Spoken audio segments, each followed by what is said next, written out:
Student, मैं हरदेश शर्मा आपके लिए ऑनलाइन क्लासेस की सीरीज़ में हर दिन कुछ ना कुछ नया लेकर आता हूँ। आज भी हम कुछ नया सीखेंगे, तो चलिए इस क्लास को स्टार्ट करते हैं। जैसा कि पिछले वीडियो में हमने प्रबंध के सिद्धांतों में 3 पॉइंट किए थे, आज हम प्रबंध के सिद्धांतों के अन्य कौन कौन से सिद्धांत हैं उनके बारे में जानकारी लेंगे। वीडियो को लाइक एंड सब्सक्राइब ज़रूर करें। सर्वप्रथम हम बात करेंगे आदेश की एकता के सिद्धांत के बारे में। इसका आशय यह होता है कि संस्था के अंदर एक कर्मचारी को आदेश केवल एक समय में एक ही अधिकारी के द्वारा प्राप्त होने चाहिए।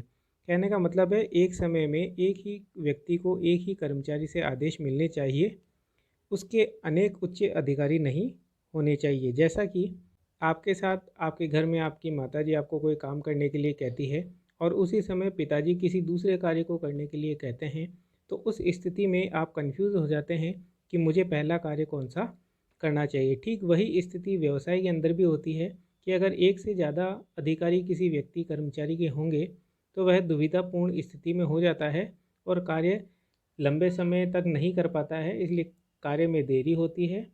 अनेक अधिकारियों से आदेश प्राप्त होने और विशेष रूप से उन आदेशों में भिन्नता होने के कारण न केवल कर्मचारी भ्रमित हो जाता है, बल्कि वह अपने दायित्वों से भी विमुख हो जाता है। उसे ये पता ही नहीं होता है कि उसे कार्य कौन से करने हैं। इसलिए फेयोल ने कहा है कि यदि आदेश की एकता के सिद्धांत को भंग कर दिया जाए या किया जाता है तो ऐसी स्थिति में संस्था में अधिकारी की अवहेलना करना, परस्पर संघर्षों में वृद्धि हो जाती है तथा व्यवस्थाओं में विघ्नता एवं अनुशासन के अंदर कमी आ जाती है। इसलिए आदेश की एकता होना जरूरी है। नेक्स्ट पॉइंट है निर्देशन की एकता। निर्देशन की एकता का आशय यह है कि संगठन की वह सभी क्रियाएं जिनका उद्देश्य एक समान हो, उन्हें एक ही अधिकारी एवं एक ही योजना के अंतर्गत रखना चाहिए। कहने का तात्पर्य है कि फॉर एग्ज़ाम्पल हमारे घर में शादी होती है तो हलवाई का काम, लाइट का काम, डेकोरेशन का काम और साउंड का काम, ये सब अलग अलग व्यक्ति अलग अलग क्रियाएं हमें करनी होती है। लेकिन इन सभी क्रियाओं का जो उद्देश्य है वो हमारे लिए समान है कि हमें एक विवाह उत्सव को संपन्न कराना है और हमारे यहाँ पे क्रियाएं जो है वह सभी अलग अलग है। तो निर्देशन की एकता का सिद्धांत कहता है कि इन सभी अलग अलग क्रियाएं जिनका उद्देश्य एक समान है उनका एक ही अधिकारी बना दिया जाए या उसे किसी एक ही योजना के अंतर्गत रखा जाए। तो इसलिए इस विवाह के कार्य को संपन्न कराने के लिए एक इवेंट मैनेजर की ज़रूरत होती है और वह इस कार्य की देखरेख करता है। तो ठीक उसी प्रकार व्यवसाय के लिए भी अलग अलग क्रियाओं के लिए जिनका उद्देश्य एक ही है उनका अधिकारी भी एक ही बनाया जाता है। निर्देशन की एकता आदेश की एकता से सदैव भिन्न होती है, क्योंकि निर्देशन की एकता अलग अलग क्रियाओं के विभाजन और उसके समूहीकरण के से संबंधित होती है, जबकि आदेश की एकता व्यक्तियों के संगठनात्मक संबंधों को परिलक्षित करती है।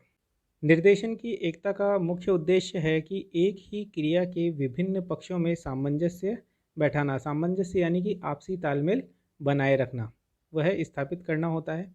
और निर्देशन के सिद्धांत के महत्व के विषय में फेयोल ने यह हास्यास्पद ढंग से कहा है कि 2 सिर वाला शरीर सामाजिक तथा पशु जगत में राक्षस माना जाता है तथा उसे जीवित रहने में कठिनाई की अनुभव होती है।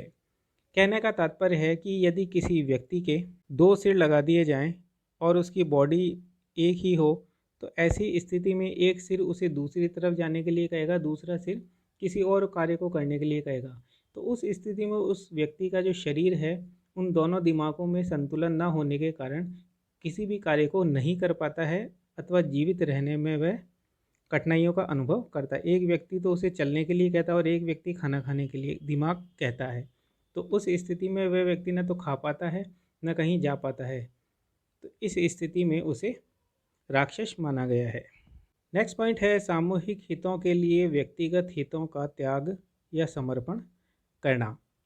संगठन में प्राय ऐसा देखा गया है कि संगठन के हितों और व्यक्तिगत हितों में परस्पर संघर्ष होते रहे हैं। तो ऐसी स्थिति में हमें संगठन के हितों को ही सर्वोपरि मानना चाहिए और इसके लिए व्यक्तिगत हितों का सदैव क्या करना चाहिए, त्याग करना चाहिए। फॉर एग्ज़ाम्पल, घर में मिठाई आती है और हम ये चाहते हैं कि हमें उस मिठाई के 5 पीस मिल जाए, ये हमारा व्यक्तिगत हित है। लेकिन जब सदस्यों की संख्या के अनुसार कैलकुलेट किया जाता है तो प्रति व्यक्ति को एक एक पीस ही मिठाई का मिल पाता है। तो जहां हम 5 पीस मिठाइयाँ चाहते थे उसकी तुलना में अब हमें एक ही मिल रहा है, तो हम व्यक्तिगत हितों को त्याग करेंगे और सामूहिक हित, यानी कि सभी व्यक्तियों को मिठाई मिल जाए, उस सामूहिक हित के लिए हम हमारा व्यक्तिगत हित त्याग देते हैं। तो ठीक ऐसा ही हमारे संगठन में होता है कि जब हम संगठन में व्यक्तिगत उद्देश्य के लिए, व्यक्तिगत इच्छाओं के लिए किसी कार्य को करना या ना करना पसंद करते हैं, लेकिन अगर वो हमारे संस्था के हितों के लिए अच्छा नहीं है तो हम अपने व्यक्तिगत हितों का सदैव त्याग करेंगे। और संगठन एवं व्यक्तिगत हितों में इस कारण संघर्ष हो जाते हैं और अनेक इसके कारण भी हो सकते हैं। अतः प्रबंधकों को यह ध्यान रखना चाहिए कि ऐसी परिस्थितियां उत्पन्न ही नहीं होनी चाहिए जिससे कि संगठन और व्यक्तिगत हितों में संघर्ष हो। अगर ऐसा नहीं होगा तो संगठन सदैव उन्नति करता रहेगा। नेक्स्ट सिद्धांत है कर्मचारियों को पारिश्रमिक का सिद्धांत। कर्मचारियों को उनके कार्य में निष्पादन यानी कार्य को पूरा करने के बदले में सदैव प्रतिफल दिया जाता है, और ये प्रतिफल जो है हमारे लिए वेतन, तनख्वाह, मजदूरी कुछ भी हो सकता है। यह प्रतिफल मजदूरी, वेतन तथा विभिन्न प्रकार की वित्तीय प्रेरणाओं का मतलब होता है बोनस, लाभ में हिस्सा आदि, और अवित्तीय प्रेरणाओं के रूप में भी हो सकता है। अवित्तीय प्रेरणाओं में हमें पद प्राप्त होता है जिसे हम प्रमोशन कहते हैं, ये सारी चीज़ें प्राप्त होती है। इन प्रतिफलों को निर्धारित करते समय हमें यह सुनिश्चित करना होता है कि यह सदैव न्यायपूर्ण एवं तर्कसंगत होने चाहिए। कहने का तात्पर्य है कि कर्मचारी को पारिश्रमिक बराबर मिलना चाहिए, उसे जितना कार्य किया उस कार्य के बदले उतना ही मिलना चाहिए। फॉर एग्ज़ाम्पल, एक ही कार्य को करने के लिए कर्मचारी ए, बी और सी हैं, और हम यहाँ पे एक कर्मचारी को 500 रुपये, दूसरे को 500 रुपये दे रहे हैं, और सी को अगर 400 रुपये दे रहे हैं, तो ये हमारे लिए गलत है। इसे भी उन लोगों की जैसे ही 500 रुपये मिलने चाहिए। तो कर्मचारियों का पारिश्रमिक सदैव न्यायपूर्ण और तर्कसंगत होना चाहिए कि जब व्यक्तियों का कार्य करने का तरीका एक ही हो, एक ही प्रकार का वह कार्य कर रहे हो। नेक्स्ट सिद्धांत है केंद्रीयकरण का सिद्धांत। फेयल के अनुसार किसी संगठन में अधिकारों के केंद्रीकरण और विकेंद्रीकरण के बीच आवश्यक सामंजस्य स्थापित होना चाहिए। केंद्रीकरण का अर्थ होता है जब संस्था के स्वामी द्वारा सभी अधिकार अपने पास केंद्र में इकट्ठे कर लिए जाए। किसी भी वस्तु का कोई केंद्र होता है, उसी प्रकार एक व्यवसाय का केंद्र स्वामी होता है। जब स्वामी ही अपने व्यवसाय को संचालित करने के लिए समस्त अधिकार अपने पास रख ले तो उसे केंद्रीकरण करते हैं। तथा विकेंद्रीकरण केंद्रीकरण का अपोजिट होता है। इसका मतलब स्वामी जो होता है वह व्यवसाय के अपने संपूर्ण अधिकारों में से बहुत सारे अधिकार संस्था के अन्य सदस्यों को बांट देता है, विभाजित कर देता है, तो वह हमारे लिए विकेंद्रीकरण कहलाएगा। तो यहाँ पे इन दोनों के मध्य सामंजस्य होना चाहिए कि कौन कौन से अधिकारों को केंद्रीकृत किया जाना चाहिए और कौन कौन से अधिकारों को विकेंद्रित करना चाहिए। यह सामंजस्य संगठन के आकार, उसकी प्रबंध की प्रणालियों पर भी निर्भर करता है। जैसे बड़े बड़े संगठन में अधिकारों का विकेंद्रीकरण ज़्यादा अच्छा होता है, जबकि छोटे संगठन में अधिकारों का केंद्रीकरण किया जाता है। जैसे एकल व्यवसायी होता है, छोटा व्यापारी है, तो वह केंद्रीकरण को अपनाएगा। लेकिन अगर बात करें कंपनी की, तो जिसमें हजारों कर्मचारी काम करते हैं, तो वहाँ पे अधिकारों का विकेंद्रीकरण किया जाएगा। बड़े संगठन में अधिकारों का विकेंद्रीकरण का निर्णय लेते समय संगठन के समस्त हितों, कर्मचारियों की भावनाओं और कार्य की प्रकृति आदि बातों पर विचार किया जाता है, जिससे प्रबंध के प्रत्येक स्तर पर उचित अधिकारों का भारार्पण किया जा सके। नेक्स्ट सिद्धांत है पदाधिकारियों में संपर्क करने की कड़ी, जिसे श्रृंखला सोपान भी कहा जाता है। उच्चतम अधिकारियों से लेकर नीचे के अधिकारियों के बीच संपर्क रूपी एक कड़ी होनी चाहिए और संदेशवाहक इस कड़ी के द्वारा होना चाहिए। कहने का तात्पर्य, अभी हमने प्रबंध के पदानुक्रम का वीडियो हमने देखा था, जिसमें मैंने आपको प्रबंध के अलग अलग स्तर पर अलग अलग प्रबंधक कर्मचारी कार्य करते हैं और उनके अधिकार उद्देश्य बताए थे। तो वहाँ पर अधिकारों के बीच संपर्क करने के लिए, आदेश निर्देश को भेजने के लिए एक संपर्क की कड़ी बनाई जाती है, जिसे हम एक डायग्राम के माध्यम से समझने का प्रयास करेंगे। जैसा कि हम यहाँ पे देख पा रहे हैं, ऊपर डायग्राम में एक जो व्यक्ति है वह हमारे लिए स्वामी है और उसके अधीन दो अलग अलग विभाग हैं, जिसे हम विभाग ए और विभाग बी कह सकते हैं। अब यहाँ पे जो आदेश होते हैं वह ऊपर से नीचे की ओर गमन करते हैं, यानी स्वामी जो होता है वो बी व्यक्ति को आदेश देगा, बी कार्य करने के लिए सी को आदेश देगा और ये आदेश लगातार ऊपर से नीचे की ओर बढ़ते रहते हैं। यही क्रिया एल, एम, एन और ओ के साथ चलती रहती है। लेकिन कभी कभी कार्यों को बढ़ने के कारण अगर हम बात करें, व्यक्ति डी को व्यक्ति एन से बात करनी है, तो उस स्थिति में डी को सी के पास अपनी सूचनाएं भेजनी होगी कि मुझे ये सारी सूचनाएं एन तक पहुंचानी है। सी उन सूचनाओं को अधिकारी बी तक भेजेगा और फिर बी उसे ए के पास भेजेगा। ए अपने व्यस्ततम समय में से समय निकाल करके, जब भी उसे समय मिलेगा, उस कार्य को करने के लिए जो लिफाफा या फाइल है उसे एल के पास, एल एम के पास और फिर एन के पास भेजेगा। तो ये क्रिया करने में काफ़ी समय लगता है और इस क्रिया का प्रत्युत्तर देने में यही क्रिया अपनाई जाएगी। एन अपना आंसर एम को देगा, एम एल को देगा और वो ए से होता हुआ वापस बी, सी और डी के पास आएगा। तो इस स्थिति में आदेश और निर्देश लगातार चल तो रहे हैं, आपस में सामंजस्य बैठाया जा रहा है, लेकिन दिक्कत यहाँ ये आ रही है कि डी और एन प्रत्यक्ष रूप से संपर्क नहीं कर पा रहे हैं और समय अधिक लग रहा है और कार्य देरी से हो रहे हैं।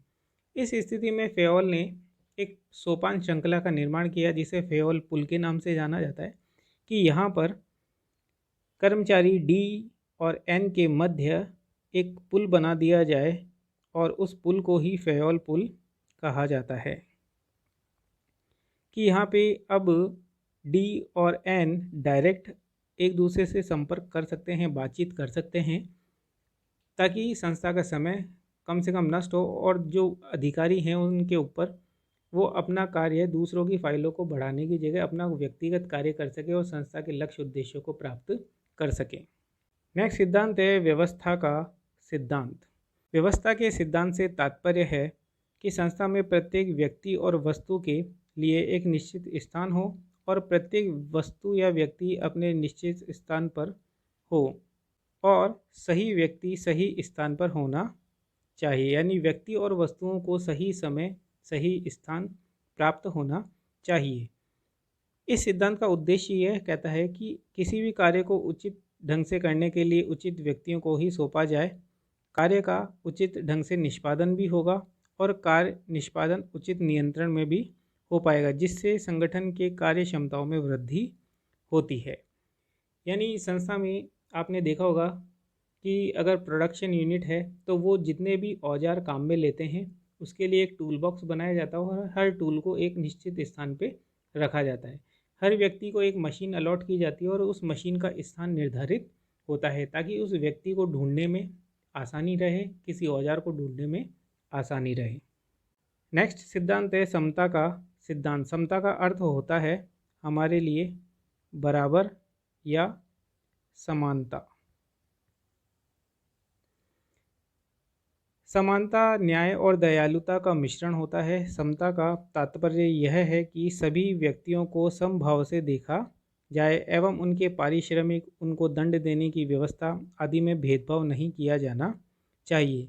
इससे कर्मचारियों में संगठन के प्रति निष्ठा की भावनाएं उत्पन्न होती है। फॉर एग्जाम्पल, यदि किसी संस्था या किसी संस्था के अंदर स्वामी का रिश्तेदार उस फर्म में कार्यरत है कर्मचारी के रूप में, तो उसे भी समान रूप से समता के साथ अन्य व्यक्तियों के बराबर पारिश्रमिक और गलती करने पर दंड मिलना चाहिए। यदि ऐसा नहीं हो, उसे पारिश्रमिक कम कार्य के बदले में अधिक दिया जाए और गलतियां करने पर दंड नहीं दिया जाए, तो संगठन के जितने भी अन्य कर्मचारी हैं उनमें दुर्भावनाएं उत्पन्न होती है। इसलिए संस्था के मालिक को ऐसा नहीं करना चाहिए। सभी के साथ समानता और न्याय व्यवस्था रखनी चाहिए। नेक्स्ट पॉइंट है कर्मचारियों के कार्यकाल की स्थिरता का सिद्धांत। इस सिद्धांत के अनुसार एक कार्य पर कर्मचारी की नियुक्ति कम से कम एक निश्चित समय के लिए अवश्य की जानी चाहिए। यानी अगर किसी व्यक्ति को कोई कार्य सौंपा जाए तो उसे एक निश्चित अवधि तक उस कार्य को लगातार करते रहना पड़ता है। फॉर एग्ज़ाम्पल, जैसे विद्यार्थियों को किसी एक कक्षा में पढ़ाई करने के लिए 1 साल दिया जाता है, तो हर एक कोर्स, हर एक विधि को पूरा करने के लिए, सीखने के लिए एक निश्चित समय मापदंड तैयार किया जाता है और उस व्यक्ति को लगातार उस अवधि में उस कार्य को सीखना होता है। तो ठीक ऐसे ही संस्था में भी कार्यों को करने के लिए एक निश्चित समय दिया जाता है। ऐसा करने का लाभ यह होता है कि कर्मचारी अपने कार्य की प्रकृति, कार्य करने की परिस्थितियों आदि से भली प्रकार परिचित हो जाता है और उस वजह से उसकी कार्य क्षमताओं में वृद्धि हो जाती है। कर्मचारियों के अधिक आवागमन यानी बदलाव होने के कारण कर्मचारी अपने और अपने कार्यों के बीच कभी भी सामंजस्य पैदा नहीं कर पाता है और उसकी कार्य कुशलताओं में भी विपरीत प्रभाव पड़ता है। यानी किसी व्यक्ति को कार्य हर प्रतिदिन बदला जाए तो वो किसी भी कार्य को ढंग से नहीं सीख पाएगा, लेकिन यदि उसे एक ही कार्य 15 दिन या 1 महीने तक लगातार करने के लिए दिया जाए और हर महीने कार्यों को बदला जाए तो वह सभी कार्यों को 1 साल में सीख जाएगा। तो इस प्रकार कर्मचारियों के कार्यकाल की स्थिरता का सिद्धांत होना चाहिए। नेक्स्ट सिद्धांत है प्रेरणा का सिद्धांत। अधिकारों एवं अनुशासन को ध्यान में रखते हुए प्रबंधकों को चाहिए कि वह अपने अधीनस्थों को किसी कार्य में पहल करने के लिए सदैव प्रेरित, मोटिवेट करते रहें। इससे न केवल नए विचारों का सृजन यानी निर्माण होता है, बल्कि अधीनस्थों में संतुष्टि की भावना भी पनपती है। नेक्स्ट सिद्धांत है सहयोग की भावना का सिद्धांत। किसी भी संगठन की सफलता उसके कर्मचारियों के परस्पर सहयोग की भावना पर ही निर्भर करती है। यानी संगठन के लक्ष्य उद्देश्य क्या हैं, यदि ये कर्मचारी समझ जाएं तो संस्था अपने वांछित लक्ष्य उद्देश्यों को सदैव आसानी से प्राप्त कर सकती है और दोनों एक दूसरे का सहयोग करते हैं। यह सिद्धांत एकता की शक्ति पर ही आधारित होता है। यानी सारे लोग मिलकर एकजुट होकर के किसी कार्य को करेंगे तो वह उसमें सदैव सफलता प्राप्त करेंगे। इसके लिए आवश्यक है कि प्रबंधक सदैव ऐसे कदम उठाए जिससे कर्मचारियों में परस्पर विश्वास एवं सहयोग की भावनाएं बनी रहे और उत्पन्न की जाती रहे। कोर्स के अनुसार तो अभी तक आपके ये 14 सिद्धांत ही दिए गए हैं, लेकिन समय समय पर और भी अन्य सिद्धांत इसके अंदर जुड़ जाते हैं। आपको अपने कोर्स के अनुसार केवल इन्हीं सिद्धांतों का पालन करना है और उन्हें अच्छे से याद करना है। आज की क्लास में बस इतना ही। Thank you.